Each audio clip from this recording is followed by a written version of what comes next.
Right, I think I've got the camera working properly now. Yeah, lots of ceiling. Sorry about that. I keep looking sideways because that's where my monitor is. And I shall get this so that's in the right place. Hi, Lemon, how are you? Great to see you. Great you could be here. Let's just see if I can put my little tiara in. There you go. Hopefully it won't fall out. Lots of hair. Anyway, so how is everybody and how has your week been so far? We're here in New Zealand. We're halfway through the week because it's Wednesday. What have we got going on? The weather's nice at the moment, but it wasn't before. It's just that sort of weird stuff that goes on at this time of year in New Zealand. And because it is now the 2nd of June, technically we are in winter. What's it like over there? I hope it's warming up a little bit. Yes, I've got my tiara on. Why not? Now, I was going to listen to some more people speaking broad Yorkshire accents on YouTube and I forgot again. So once again, the accent's going to sound really weird. So anyway, here we go. We are reading from The Secret Garden and we are starting at chapter 18. 10 XVII, yeah, 18. Anyway, so peanuts again, snacks. Here we go. No, got to get up to the right place because I must have been looking at something the other day in between. Oh, that's right, I had to type down what the different chapter names were for all the videos because some of them were labelled wrong, so then it opens up in the wrong place. Oh, one of the things that's really nice about going into winter is we can start having fires again. It's lovely. I love the smell of it and the heat and the crackle. It's a different sort of heat to sunshine that's too hot. Anyway, so here we go. Chapter 18 of The Secret Garden by Frances Hodgson Burnett. Oh, I'm going to burp now. The Munnot Waste No Time. That's the name of the chapter. Of course, Mary did not waken early the next morning. She slept late because she was tired, because the last chapter was Colin having a bit of a temper tantrum, I think. She slept late because she was tired, and when Martha brought her breakfast, she told her that though Colin was quite quiet, he was ill and feverish, as he always was after he had worn himself out with a fit of crying. Mary ate her breakfast slowly. Mary ate her breakfast slowly as she listened. He says he wishes thou would please go and see him as soon as thou can, Martha said. It's queer what a fancy he's took to thee. Thou did give it him last night for sure, didn't thou? Nobody else would have dared to do it, eh? Poor lad. He's been spoilt till salt won't save him. Mother says as the worst thing can happen to a child is never to have his own way or always to have it. She doesn't know which is the worst. Thou was in a fine temper thyself too, but he says to me when I went into his room, please ask Miss Mary if she'll come and talk to me. Think of him saying please. Will you go, miss? I'll run and see Dickon first, said Mary. No, I'll go and see Colin first and tell him. I know what I'll tell him, with a sudden inspiration. She had her hat on when she appeared in Colin's room, and for a second he looked disappointed. He was in bed and his face was pitifully white, and there were dark circles round his eyes. I'm glad you came, he said. My head aches and I ache all over because I'm so tired. Are you going somewhere? Mary went and leaned against his bed. I won't be long, she said. I'm going to Dickon, but I'll come back. Colin, it's something about the secret garden. His whole face brightened and a little colour came into it. Oh, is it? He cried out. I dreamed about it all night. I heard you say something about grey changing into green, and I dreamed I was standing in a place all filled with trembling little green leaves. And there were birds on nests everywhere, and they looked so soft and still. I'll lie and think about it until you come back. In 5 minutes, Mary was with Dickon in their garden. The fox and the crow were with him again, and this time he had brought 2 tame squirrels. I came over on pony this morning, he said. He's a good little chap, Jump is. I brought these two in my pockets. This here one he's called Nut, and this here one's called Shell. When he said Nut, one squirrel leapt onto his right shoulder, and when he said Shell, the other leapt onto his left shoulder. When they sat down on the grass with Captain curled at their feet, Soot solemnly listening on a tree, and Nut and Shell nosing about close to them, it seemed to Mary that it would be scarcely bearable to leave such delightfulness. But when she came to tell her story, somehow the look on Dickon's funny face gradually changed her mind. She could see he felt sorrier for Colin than she did. He looked up at the sky and all about him. Just listen to them birds. The world seems full of 'em, all whistling and piping, he said. Look at 'em darting about and hearken at 'em calling to each other. Come springtime seems like as if all world's calling, that the leaves is uncurling and you can see 'em, and my word, smells nice there is about. The nice smells there is about, sniffing with his happy turned-up nose, and that poor lad lying shut up and seeing so little that he gets to thinking of things that sets him screaming. We mun get him out here. We mun get him watching and listening and sniffing up the air, and get him just soaked through with sunshine, and we munnot lose no time about it. When he was very much interested, he often spoke quite broad Yorkshire, though at other times he tried to modify his dialect so that Mary could understand better. But she loved his broad Yorkshire, and had in fact been trying to learn to speak it herself. So she spoke a little now. Aye, that we mun, she said, which meant, yes, indeed we must. I'll tell thee what the us'll do first, she proceeded, and Dickon grinned, because when the little wench tried to twist her tongue into speaking Yorkshire, it amused him very much. He's took a gradely fancy to thee. He wants to see thee, and he wants to see Soot and Captain. When I go back to the house to talk to him, I'll ax him if thou canna come and see him tomorrow morning, and bring thy creatures with thee, and then, in a bit, when there's more leaves out, and happen a bud or two, we'll get him to come out, and thou shalt push him in his chair, and we'll bring him here and show him everything. When she stopped, she was quite proud of herself. She had never made a long speech in Yorkshire before, and she had remembered very well. Thou mun talk a bit of Yorkshire like that to Mr. Colin, Dickon chuckled. Thou'll make him laugh, and there's nought as good for ill folk as laughing is. Mother says she believes as half an hour's good laughing every morning 'ud cure a chap as was making ready for typhus fever. I'm going to talk Yorkshire to him this very day, said Mary, chuckling to herself.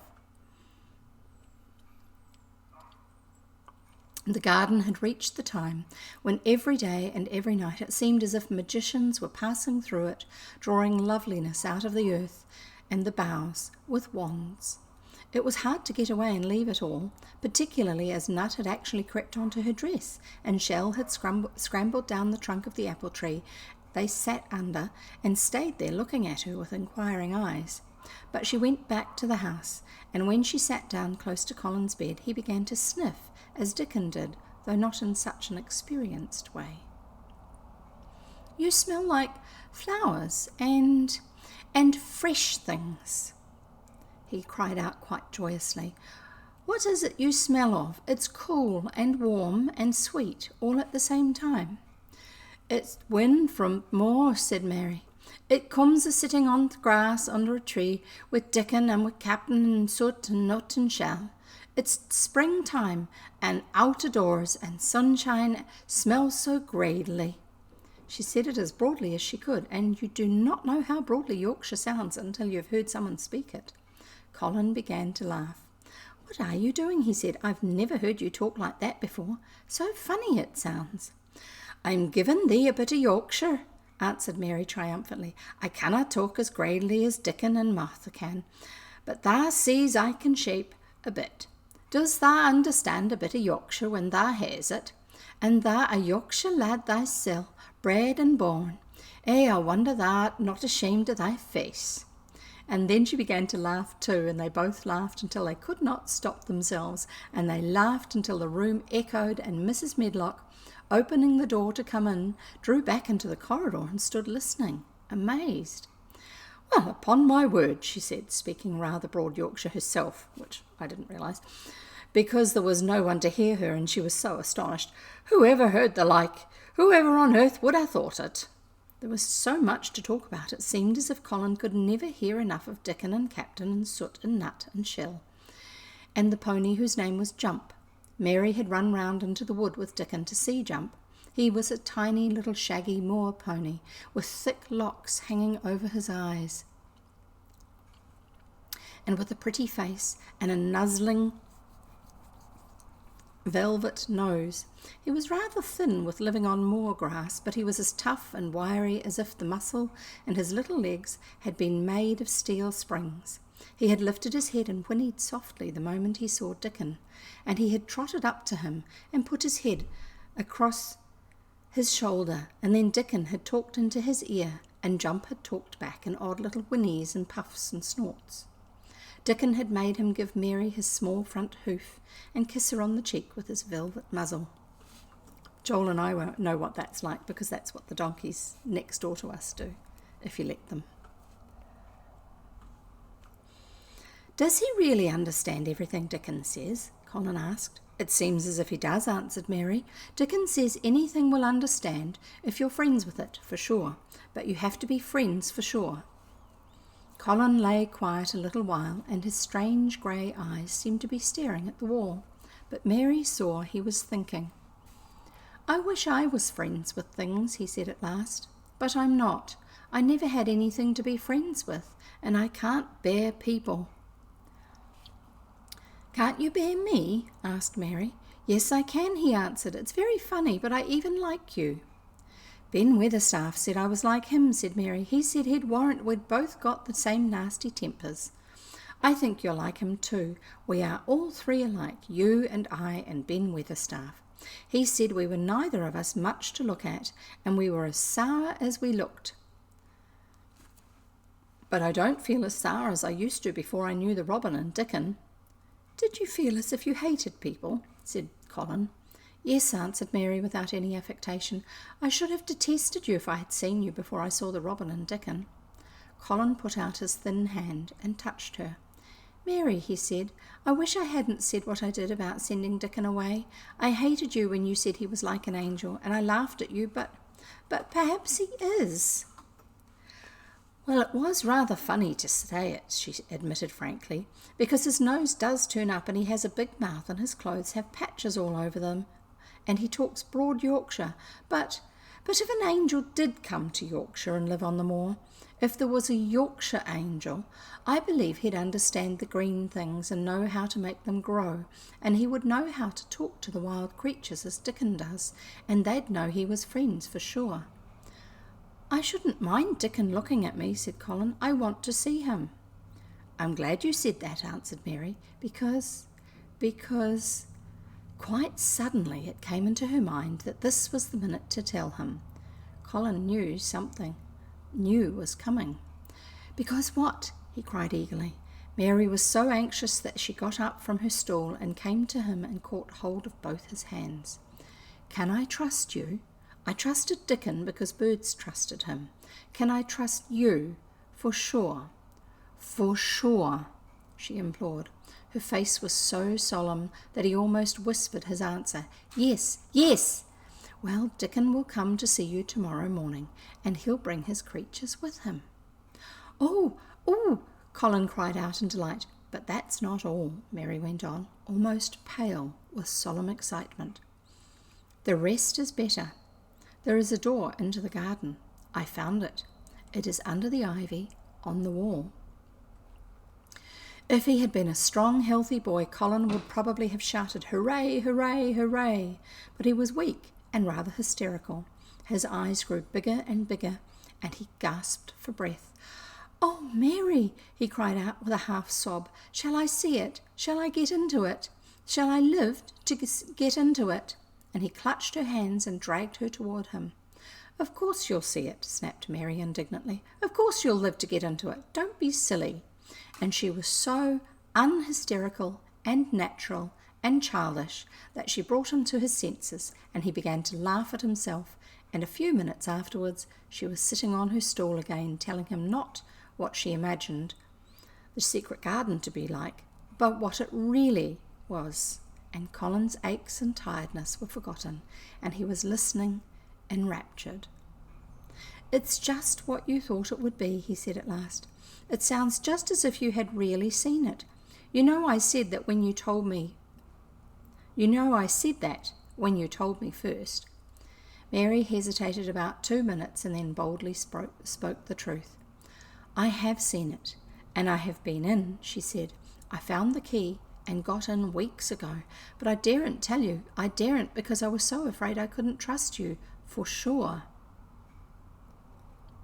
And that's the end of chapter 18, and we shall have chapter 19 in a minute.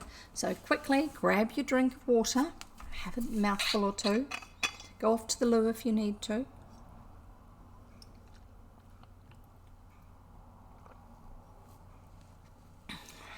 Grab your snacks or whatever it is that you need. Hi Joel, good to see you here.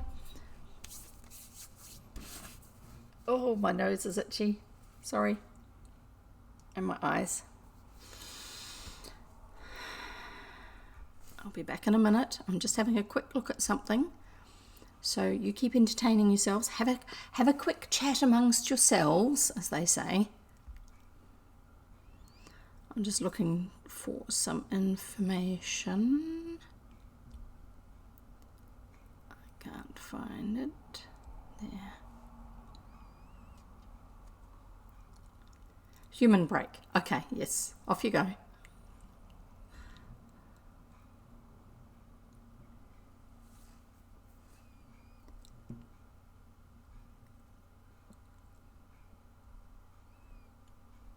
I'm just going to have a quick look for some information.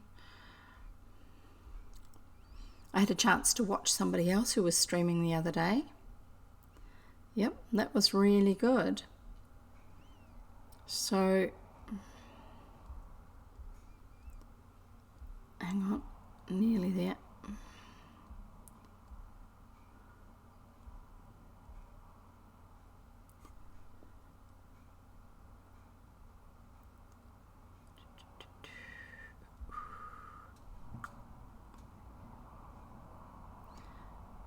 Have you got anything really interesting going on where you are at the moment?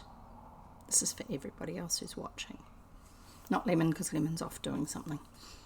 So I got to watch a chap that I know from a group of other New Zealanders called Shane, and he was having a play on it looked like a really interesting game the other day. So that was really neat to be able to actually just hang out with somebody else when they were gaming and relax together.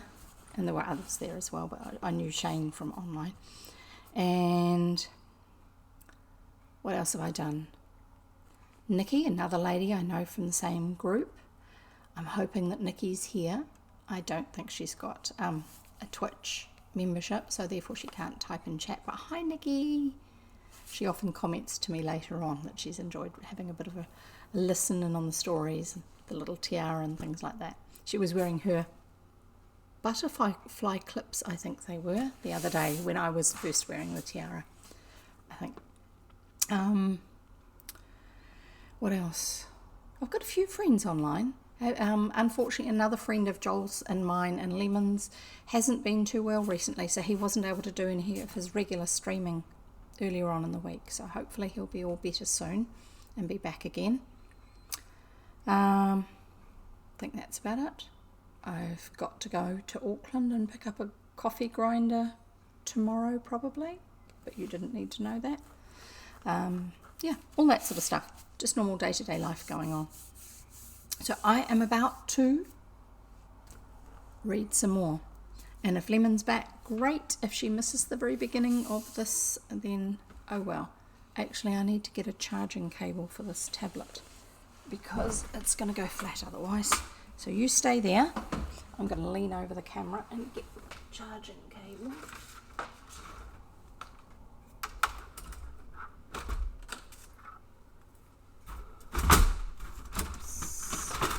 That might look better actually.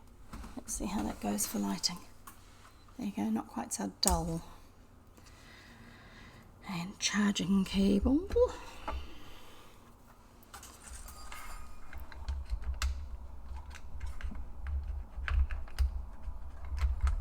There's the cable plugged in to the power point. And find the right adapter end to plug it into the iPad. Here we go. And ready to read again. Oop, and the hair's getting itchy again. Right, chapter 19 of The Secret Garden by Frances Hodgson Burnett chapter 19 is It Has Come. Just get my book rest back again. Of course, Dr. Craven had been sent for the morning after Colin had had his tantrum. He was always sent for at once when such a thing occurred, and he always found when he arrived a white shaken boy lying on his bed, sulky and still so hysterical that he was ready to break into fresh sobbing at the least word. In fact, Dr. Craven dreaded and detested the difficulties of these visits. On this occasion he was away from Misselthwaite Manor until afternoon. "How is he?" he asked Mrs. Medlock rather irritably when he arrived. "He will break a blood vessel in one of those fits some day."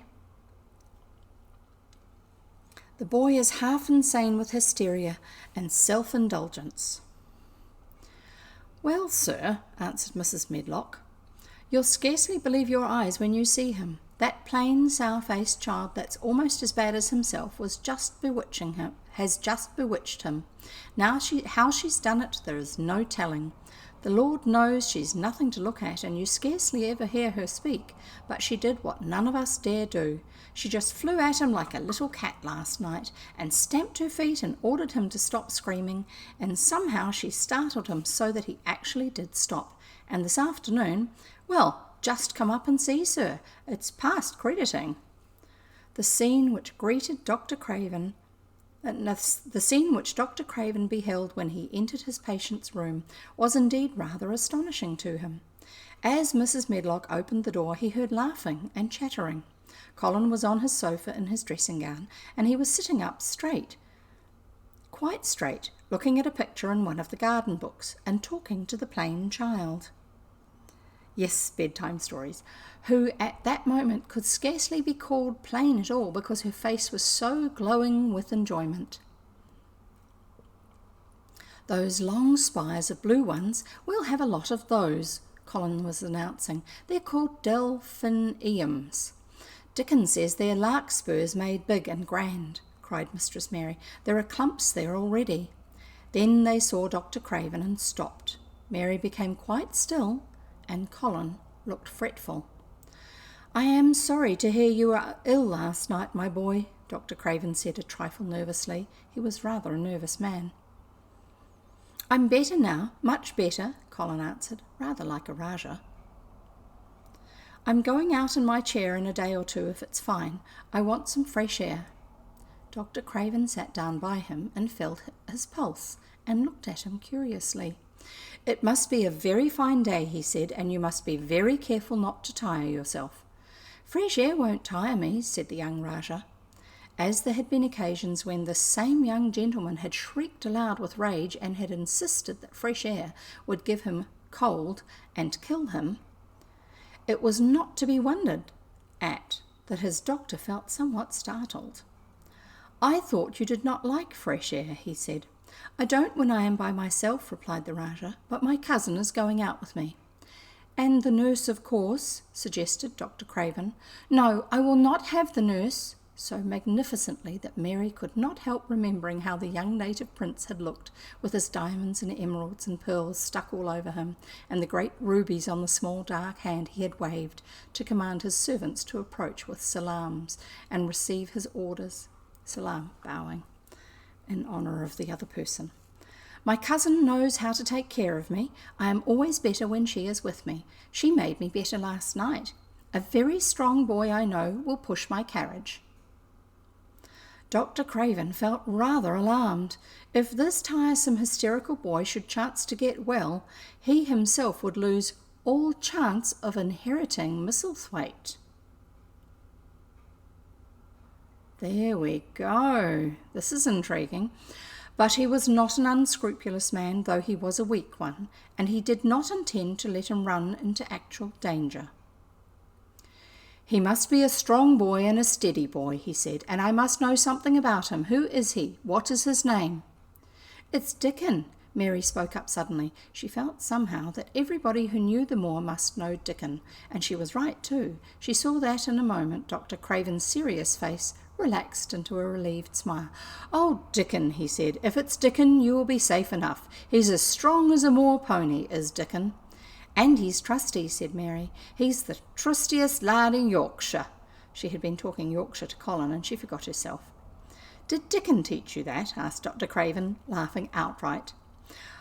"I'm learning it as if it was French," said Mary, rather coldly. "It's like a native dialect in India. Very clever people try to learn them. I like it. So does Colin." "Well, well," he said, "if it amuses you, perhaps it won't do you any harm. Did you take your bromide last night, Colin?" "No," Colin answered. "I wouldn't take it at first, and after Mary made me quiet, she talked me to sleep in a low voice about the spring creeping into a garden." "That sounds soothing," said Dr. Craven, more perplexed than ever, and glancing sideways at Mistress Mary sitting on her stool and looking down silently at the carpet. "You are evidently better, but you must remember—" "I don't want to remember," interrupted the Rajah, appearing again. "When I lie by myself and remember, I begin to have pains everywhere, and I think of things that make me begin to scream because I hate them so. If there was a doctor anywhere who could make you forget you were ill instead of remembering it, I would have him brought here." And he waved a thin hand, which ought really to have been covered with royal signet rings made of rubies. "It is because my cousin makes me forget that she makes me better." Dr. Craven had never made such a short stay after a tantrum. Usually he was obliged to remain a very long time and do a great many things. This afternoon he did not give any medicine or leave any new orders, and he was spared from any disagreeable scenes. When he went downstairs he looked very thoughtful, and when he talked to Mrs. Medlock in the library she felt that he was a much puzzled man. "Well, sir," she ventured, "could you have believed it?" "It's certainly a new state of affairs," said the doctor, "and there's no denying it is better than the old one." "I believe Susan Sowerby's right, I do that," said Mrs. Medlock. "I stopped in her cottage on my way to Thwaite yesterday and had a bit of a talk with her, and she says to me, 'Well, Sarah Ann, she mayn't be a good child and she mayn't be a pretty one, but she's a child and children needs children.' We went to school together, Susan Sowerby and me." "She's the best sick nurse I know," said Dr. Craven. "When I find her in a cottage, I know the chances are that I shall save my patient." Mrs. Medlock smiled. She was fond of Susan Sowerby. "She's got a way with her, has Susan," she went on quite volubly. "I've been thinking all morning of one thing she said yesterday. She says, 'Once when I was giving children a bit of a preach when they'd been fighting, I says to 'em all, when I was at school my geography told as the world was shaped like an orange, and I found out before I was 10 that the whole orange doesn't belong to nobody. No one owns more than his bit of a quarter, and there's times it seems like there's not enough quarters to go round. But don't you, none of you, think as you own the whole orange, or you'll find out you're mistaken, and you won't find it out without hard knocks. What children learns from children,' she says, 'is that there's no sense in grabbing at the whole orange, peel and all. If you do, you'll likely not get even the pips, and them's too bitter to eat.'" "She's a shrewd woman," said Dr. Craven, putting on his coat. "Well, she's got such a way of saying things," ended Mrs. Medlock, much pleased. "Sometimes I've said to her, 'Susan, if you was a different woman and didn't talk such broad Yorkshire, I've seen the times when I should have said you was clever.'" That night Colin slept without once awakening, and when he opened his eyes in the morning he lay still and smiled without knowing it. smiled because he felt so curiously comfortable. It was actually nice to be awake, and he turned over and stretched his limbs luxuriously. He felt as if tight strings which had held him had loosened themselves and let him go. He did not know that Dr. Craven would have said that his nerves had relaxed and rested themselves. Instead of lying and staring at the wall and wishing he had not awakened, his mind was full of the plans he and Mary had made yesterday, of pictures of the garden, and of Dickon and his wild creatures. It was so nice to have things to think about, and he had not been awake more than 10 minutes when he heard feet running along the corridor, and Mary was at the door. The next minute she was in the room and had run across to his bed, bringing with her a waft of fresh air, full of the scent of the morning. "You've been out! You've been out! There's that nice smell of leaves," he cried. She had been running, and her hair was loose and blown, and she was bright with the air and pink-cheeked, though he could not see it.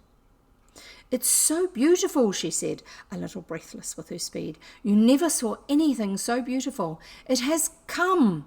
I thought it had come that other morning, but it was only coming. It is here now. It has come. The spring. Dickon says so." "Has it?" cried Colin, and though he really knew nothing about it, he felt his heart beat. He actually sat up in bed. "Open the window," he added, laughing half with joyful excitement and half at his own fancy. "Perhaps we may hear golden trumpets." And though he laughed, Mary was at the window in a moment, and in a moment more it was open wide, and freshness and softness and scents and bird songs were pouring through. "That's fresh air," she said. "Lie on your back and draw in long breaths of it. That's what Dickon does when he's lying on the moor. He says he feels it in his veins and it makes him strong, and he feels as if he could live forever and ever. Breathe it and breathe it." She was only repeating what Dickon had told her, but she caught Colin's fancy. "Forever and ever. Does it make him feel like that?" he said, and he did as she told him, drawing in long, deep breaths over and over again, until he felt that something quite new and delightful was happening to him. Mary was at his bedside again. "Things are crowding up out of the earth," she ran on in a hurry, "and there are flowers uncurling and buds on everything, and the green veil has covered nearly all the grey, and the birds are in such a hurry about their nests for fear they may be too late that some of them are even fighting for places in the secret garden. And the rose bushes look as wick can be, and there are primroses in the lanes and woods, and the seeds we planted are up, and Dickon has brought the fox and the crow and the squirrels and a new-born lamb." And then she paused for breath. The new-born lamb Dickon had found 3 days before, lying by its dead mother among the gorse bushes on the moor. It was not the first motherless lamb he had found, and he knew what to do with it. He had taken it to the cottage, wrapped in his jacket, and he had let it lie near the fire, and had fed it with warm milk. It was a soft thing with a darling, silly baby face, and legs rather long for its body. Dickon had carried it over the moor in his arms, and its feeding bottle was in his pocket with a squirrel, and when Mary had sat under a tree with its limp warmness huddled on her lap, she had felt as if she were too full of strange joy to speak. A lamb, a living lamb who lay on your lap like a baby. She was describing it with great joy, and Colin was listening and drawing in long breaths of air when the nurse entered. She started a little at the sight of the open window. She had sat stifling in the room many a warm day because her patient was sure that open windows gave people cold. "Are you sure you're not chilly, Mr. Colin?" "No," was the answer. "I'm breathing long breaths of fresh air. It makes you strong.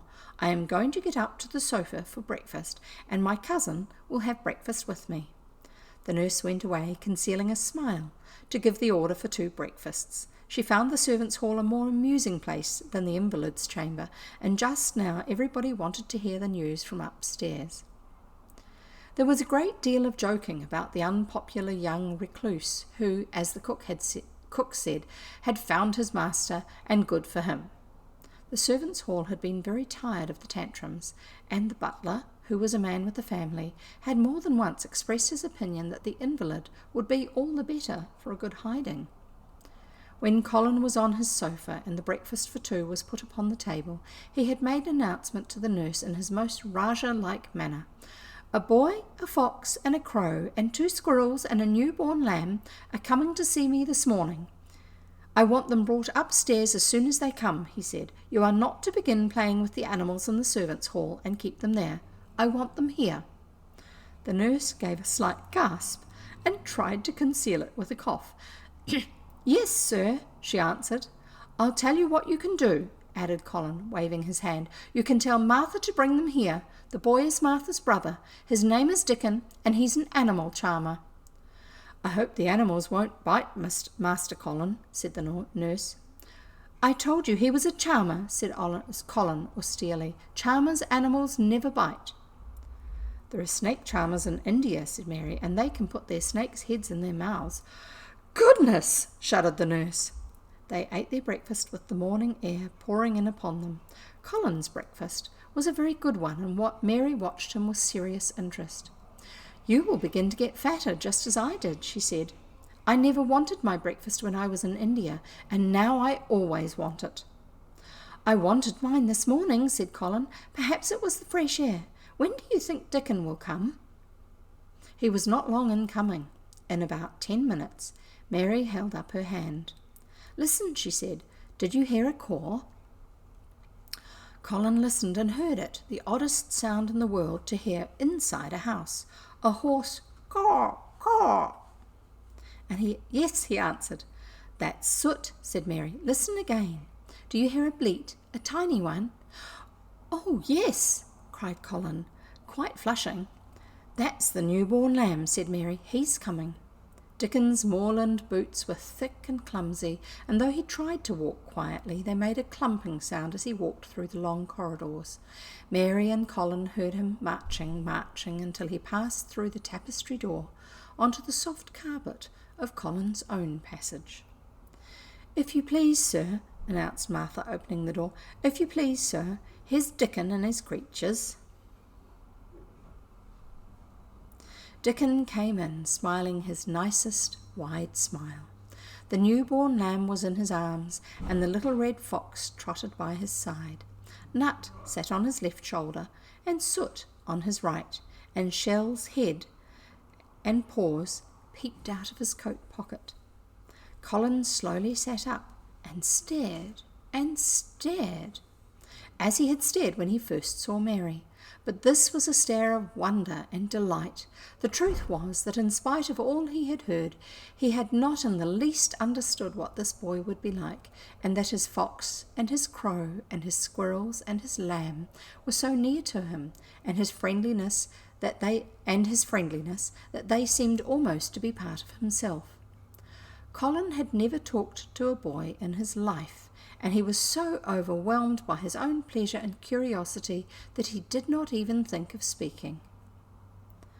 But Dickon did not feel the least shy or awkward. He had not felt embarrassed because the crow had not known his language and had only stared and had not spoken to him the first time they met. Creatures were always like that until they found out about you. He walked over to Colin's sofa and put the newborn lamb quietly on his lap, and immediately the little creature turned to the warm velvet dressing gown and began to nuzzle into its folds and butt its tight-curled head with soft impatience against his side. Of course, no boy could have helped speaking then. "What is it doing?" cried Colin. "What does it want?" "It wants its mother," said Dickon, smiling more and more. "I brought it to thee a bit hungry, 'cause I knowed tha'd like to see it feed." He knelt down by the sofa and took a feeding bottle from his pocket. "Come on, little un," he said, turning the small woolly white head with a gentle brown hand. "This is what thou's after. Thou'll get more out of this than thou will out of silk velvet coats. There now." He pushed the rubber tip of the bottle into the nuzzling mouth, and the lamb began to suck it with ravenous ecstasy.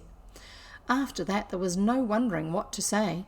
By the time the lamb fell asleep, questions poured forth, and Dickon answered them all. He told them how he had found the lamb just as the sun was rising 3 mornings ago.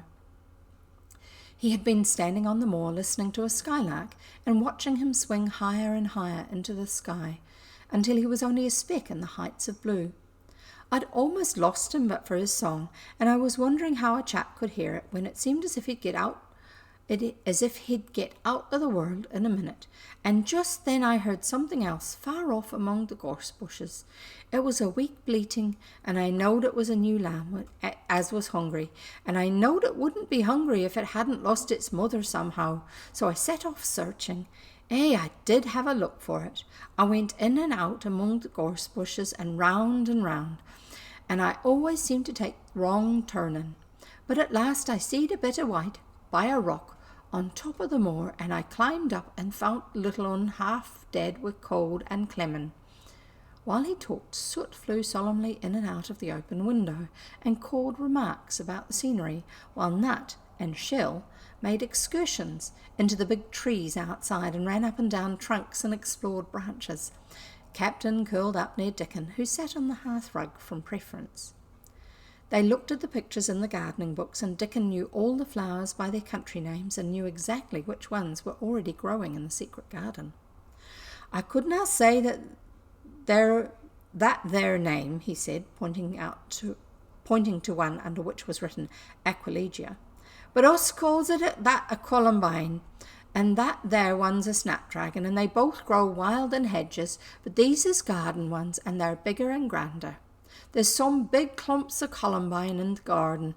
They'll look like a bed of blue and white butterflies fluttering when they're out. I'm going to see them, cried Colin. I am going to see them. Aye, that thou mun, said Mary quite seriously, and thou munnot lose no time about it. I think she's got the hang of the accent, hasn't she? And that was the end of chapter 19, and it's time for a water break before we have chapter 20. How are you doing? Have you been writing down any new words to look up? Have you got your pencil and paper to write down the words that are new for you? And it's fairly clear that mun is Yorkshire for must.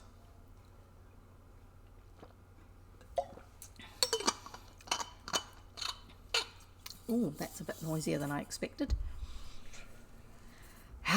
So they've finally met.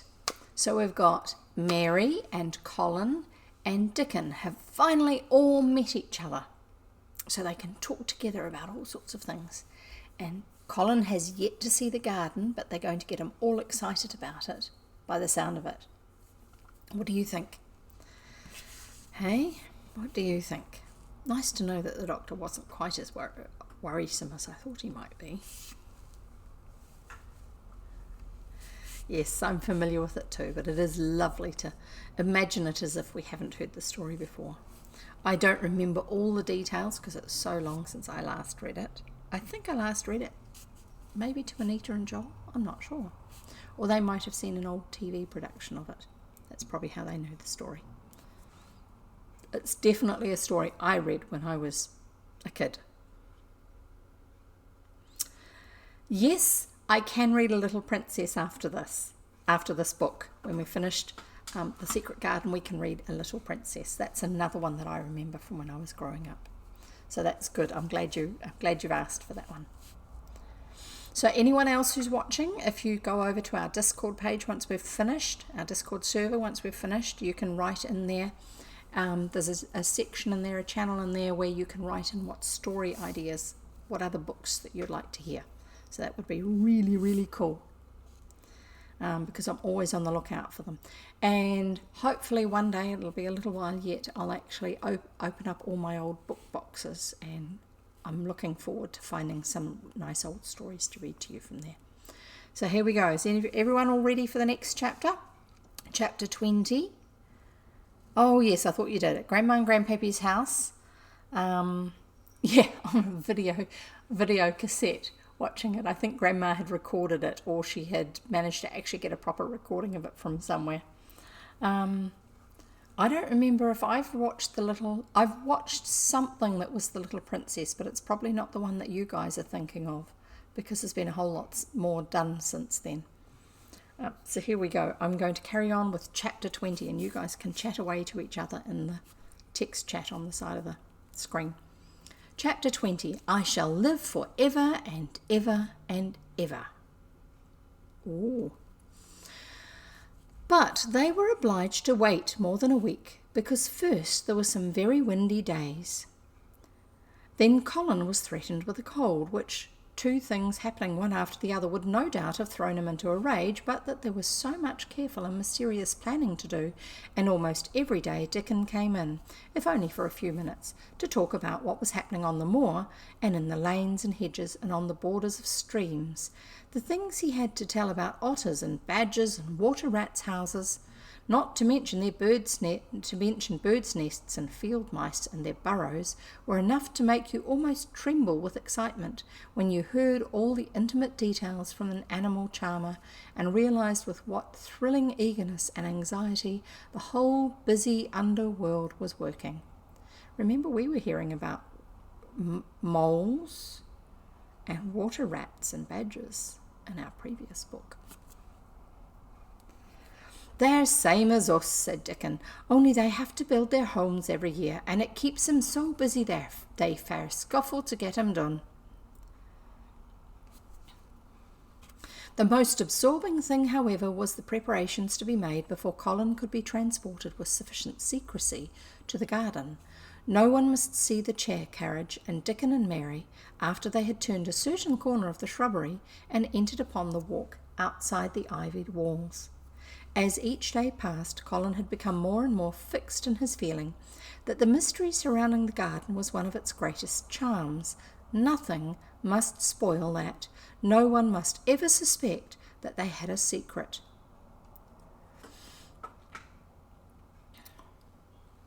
People must think that he was simply going out with Mary and Dickon because he liked them and did not object to their looking at him.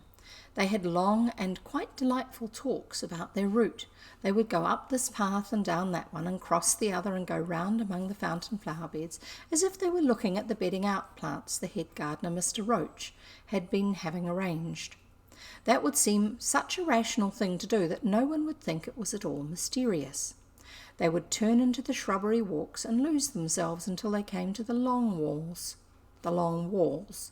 It was almost as serious and elaborately thought out as the plans of march made by great generals in time of war. Rumours of the new and curious things which were occurring in the invalids' apartments had of course filtered through to the servants' hall, into the stable yards, and out among the gardeners. But notwithstanding this, Mr. Roach was startled one day when he received orders from Master Colin's room to the effect that he must report himself in the apartment no outsider had ever seen, as the invalid himself desired to speak to him. "Well, well," he said to himself as he hurriedly changed his coat, "what's to do now? His Royal Highness, that wasn't to be looked at, calling up a man he's never set eyes on." Mr. Roach was not without curiosity. He had never caught even a glimpse of the boy, and had heard a dozen exaggerated stories about his uncanny looks and ways, and his insane tempers. The thing he had heard oftenest was that he might die at any moment, and there had been numerous fanciful descriptions of a humped back and helpless limbs, that's arms and legs, given by people who had never seen him. "Things are changing in this house, Mr. Roach," said Mrs. Medlock as she led him up the back staircase to the corridor onto which opened the hitherto mysterious chamber. "Let's hope they're changing for the better, Mrs. Medlock," he answered. "They couldn't well change for the worse," she continued, "and queer as it all is, there's them as finds their duties made a lot easier to stand up under. Don't you be surprised, Mr. Roach, if you find yourself in the middle of a menagerie and Martha Sowerby's Dickon more at home than you or me ever could ever be." There really was a sort of magic about Dickon, as Mary had always privately believed. When Mr. Roach heard his name, he smiled quite leniently. "He'd be at home in Buckingham Palace or at the bottom of a coal mine," he said, "and yet it's not impudence either. He's just fine, is that lad." It was perhaps well that he had been prepared, or he might have been startled. When the bedroom door was opened, a large crow, which seemed quite at home, perched on the high back of a carven chair, announced the entrance of a visitor by saying "Caw, caw," quite loudly.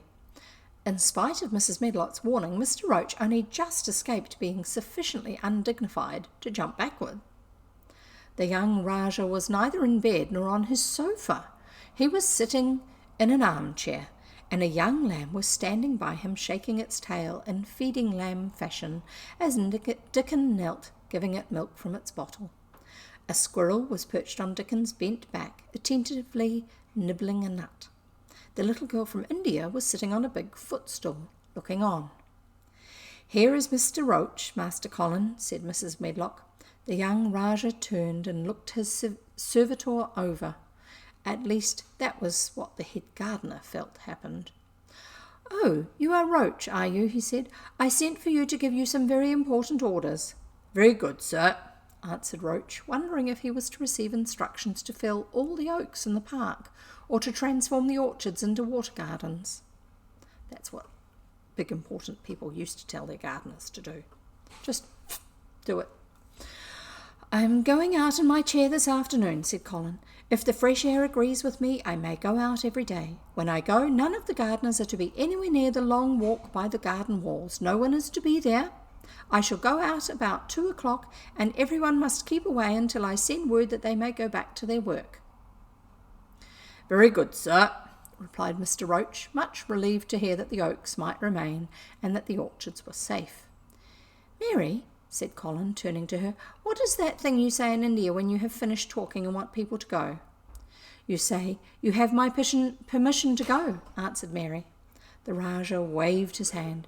"You have my permission to go, Roach," he said, "but remember, this is very important." "Caw, caw," remarked the crow hoarsely, but not impolitely. "Very good, sir. Thank you, sir," said Mr. Roach, and Mrs. Medlock took him out of the room. Outside in the corridor, being a rather good-natured man, he smiled until he almost laughed. "My word," he said, "he's got a fine lordly way with him, hasn't he? You'd think he was a whole royal family all rolled into one, prince consort and all." "Eh," protested Mrs. Medlock, "we've had to let him trample all over every one of us ever since he had feet, and he thinks that's what folks was born for." "Perhaps he'll grow out of it if he lives," suggested Mr. Roach.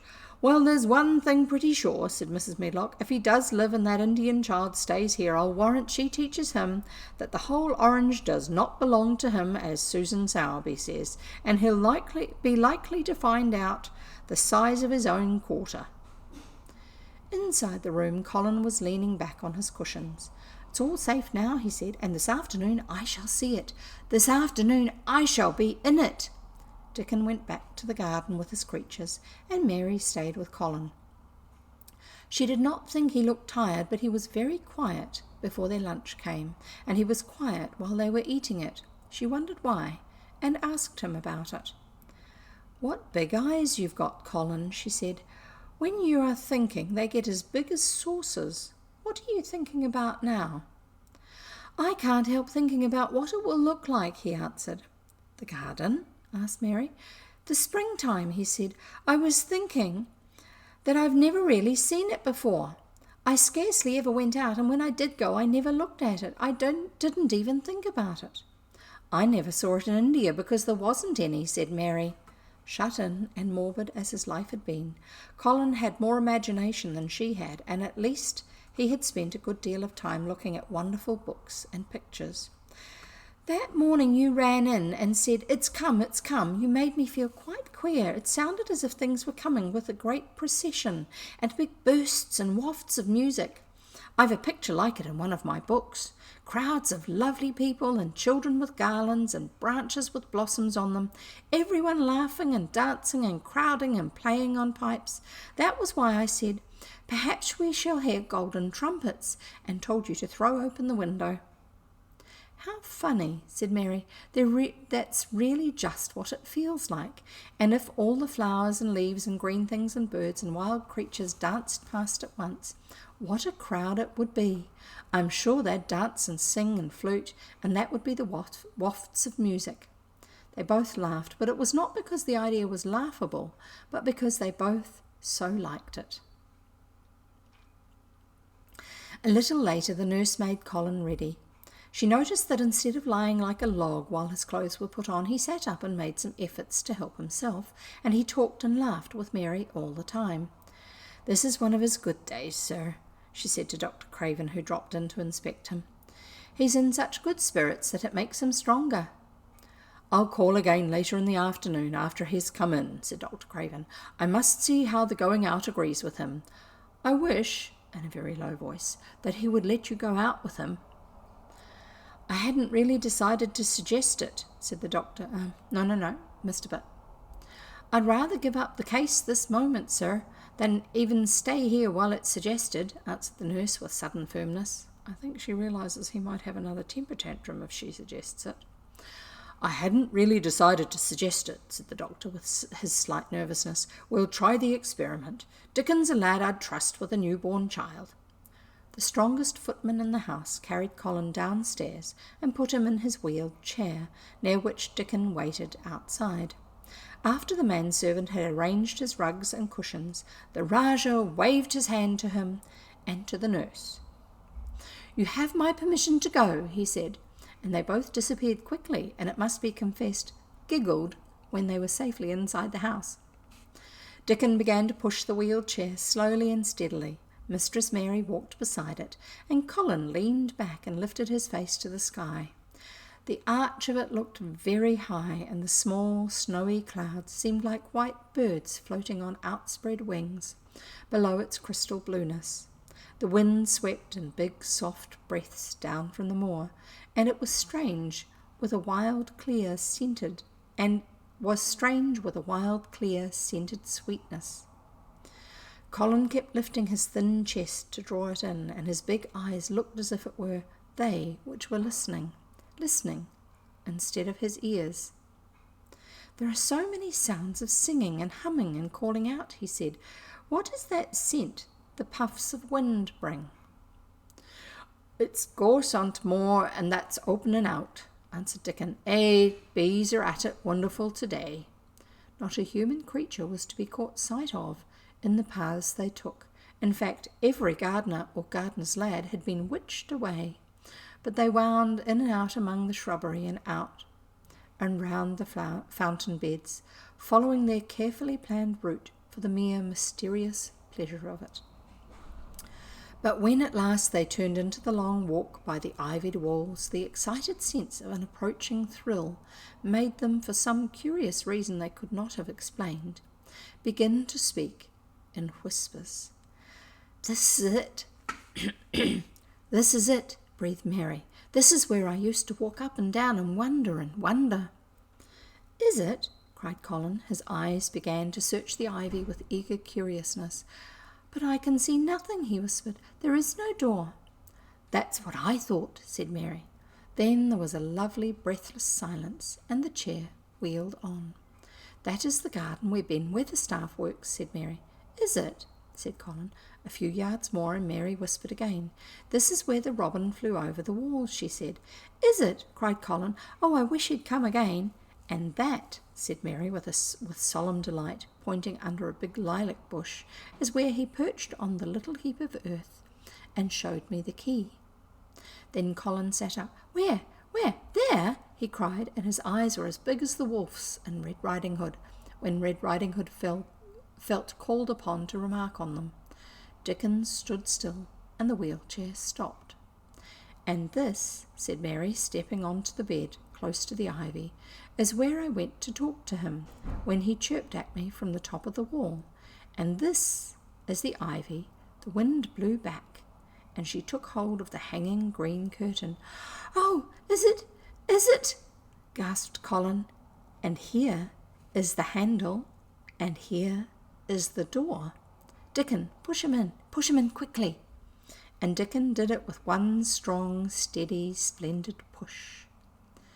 But Colin had actually dropped back against his cushions, even though he gasped with delight, and he had covered his eyes with his hands and held them there, shutting out everything until they were inside and the chair stopped, as if by magic, and the door was closed. Not till then did he take them away and look round and round and round, as Dickon and Mary had done. And over the walls and earth and trees and swinging sprays and tendrils the fair green veil of tender little leaves had crept, and in the grass under the trees and the grey urns in the alcoves, and here and there everywhere were touches or splashes of gold and purple and white, and the trees were showing pink and snow above his head, and there were flutterings of wings and faint sweet pipes and humming and scents smells. And the sun fell warm upon his face like a hand with a lovely touch, and in wonder Mary and Dickon stood and stared at him. He looked so strange and different, because a pink glow of colour had actually crept all over him, ivory face and neck and hands and all.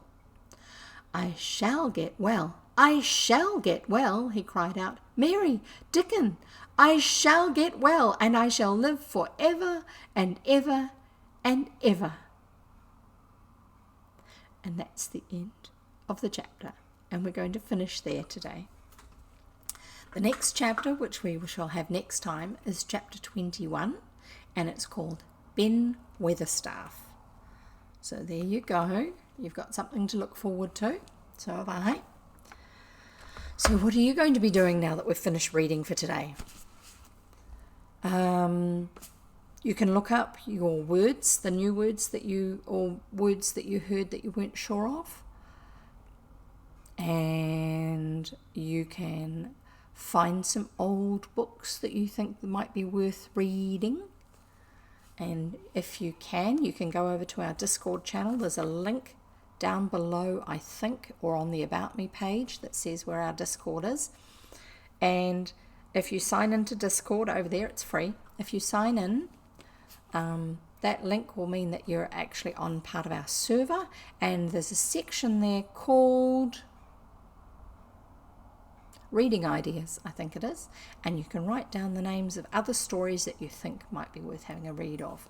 I don't know if Lemon has written down the one that she was suggesting, but I know the story, and I'm going to, if she hasn't written it down, I'm going to write it down. And thank you very, very much for listening. If you haven't yet, it's a good idea to join Twitch. You don't have to stream if you join Twitch. You can do it for free. You can join for free anyway, but it means that you can follow somebody, and Twitch, if you're online and Twitch is open, it will tell you when somebody that you know that you're following has actually just started streaming. And so even if you forget about it otherwise, you're like, oh, I can go and watch that now. So there's all sorts of things that you can watch on Twitch. Mainly people who are playing games, but there's also people reading stories, there's people making things and all that sort of stuff. So you can follow me. How to follow me is down below the screen too.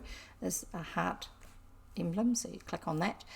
And if you've missed the beginning of any of our stories, or you missed any of our previous stories, you can go over to our YouTube channel, which is also linked down below, and you can follow me over there. It's called subscribe, I think. It's called subscribe over on YouTube, and you can catch up with the stories that you missed out on previously. And you can also comment, and I can still see the comments, because unlike the chat here, it doesn't go away.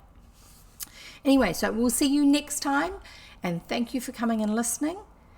And I love having you here and being happy to chat with each other as well. That's fabulous. I love it when people I know get to know other people I know. So see you next time. Bye. Well, I'll get rid of my pen now. Bye.